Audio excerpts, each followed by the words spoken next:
Alors comment mettre fin à cette instabilité en Somalie?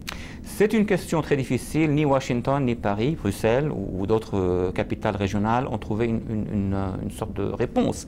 Il faut d'abord être sûr que le gouvernement local est renforcé et équipé avec tout ce dont il a besoin. Et il faut deuxièmement, le plus important, avoir une campagne socio-économique pour intéresser les populations. Parce qu'aucune organisation ne peut travailler sans l'appui. Même l'appui intimidé, mais l'appui de la population civile. Il n'y a pas de plan international pour le moment pour pouvoir mobiliser les forces sociales de la Somalie. C'est trop difficile, c'est trop fragmenté. Donc la solution doit être, comme le disent aussi certains experts, autour de ce gouvernement de transition qui est fragile aujourd'hui.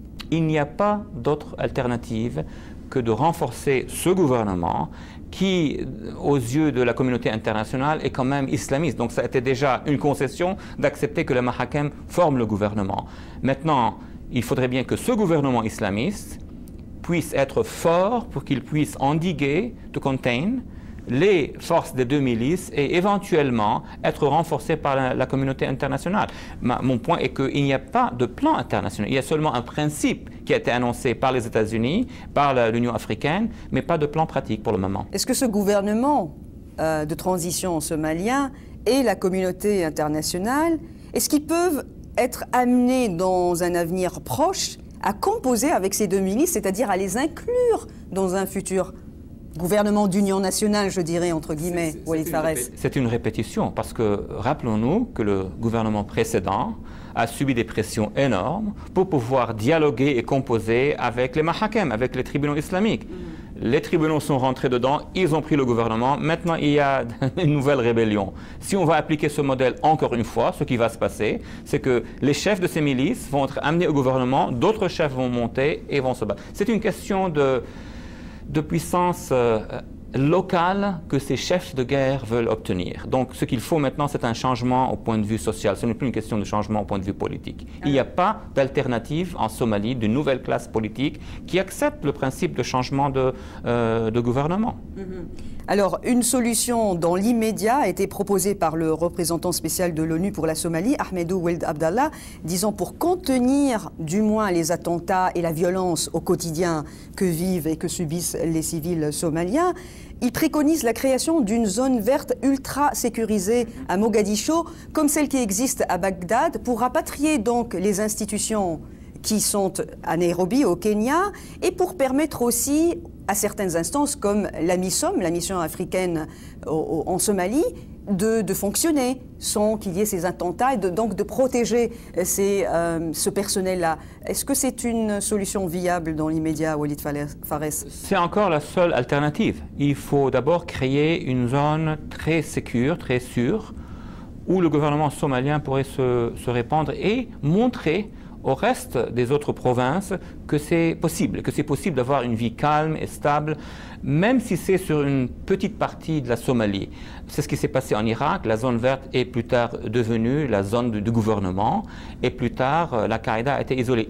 Au lieu d'isoler le gouvernement, il faut isoler les régions de ces milices-là. Mais encore, pour que cela soit possible, il faudrait qu'il y ait un engagement de la communauté internationale, qui est un engagement financier, qui est un engagement aussi diplomatique et un engagement économique aussi. Alors, parlons de la communauté internationale, plus spécifiquement des États-Unis. Est-ce que Washington pourrait augmenter ses opérations en Somalie parce qu'il estime, il considère que ce pays-là, la Somalie, forme un sanctuaire pour Al-Qaïda?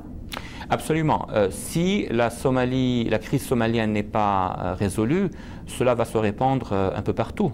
Comme on l'a dit, vers l'Éthiopie, vers le Kenya, qui est très précaire, mais aussi vers le Djibouti. Et tout cela peut connecter avec les réseaux des pirates. Ça peut devenir quelque chose de très grave pour la communauté internationale.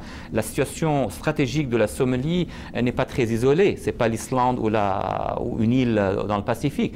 Elle se situe très proche de la presqu'île arabique et des voies de communication pétrolières. Donc les États-Unis doivent, avec la coordination des Européens, de la communauté internationale, et j'ajouterais bien aussi la Russie et la Chine. Ce sont tous des partenaires économiques qui doivent un peu intervenir, non seulement du point de vue économique, mais aussi pratique sur le terrain. Pratique concrètement, que peuvent faire les États-Unis? On a vu, par exemple, qu'ils ont éliminé récemment l'un des chefs donc, présumés d'Al-Qaïda dans ce pays-là, en Somalie, Nabhan, qui est d'origine yéménite.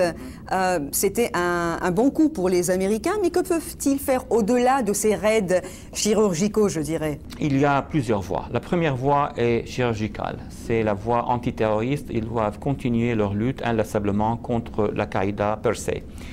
Deuxièmement, ils doivent coordonner avec l'Union africaine, les autres États africains, mais aussi amener un peu les membres de la Ligue arabe. N'oublions pas que la Somalie est membre de la Ligue arabe. Donc, des initiatives venant de la part de l'Égypte, de l'Arabie saoudite, quoiqu'ils ont beaucoup de problèmes, c'est toujours important du point de vue islamique à l'intérieur de la Somalie. Troisièmement, il faudrait que les États-Unis fassent une bonne coordination avec l'Union européenne en ce qui concerne le côté financier et le côté économique.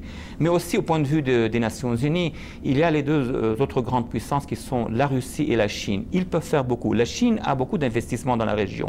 Si elle est convaincue que la paix en Somalie va servir ses intérêts, de même pour que la Russie, je pense que cela va aider beaucoup l'isolement des forces radicales de la Somalie. Merci beaucoup pour cette analyse.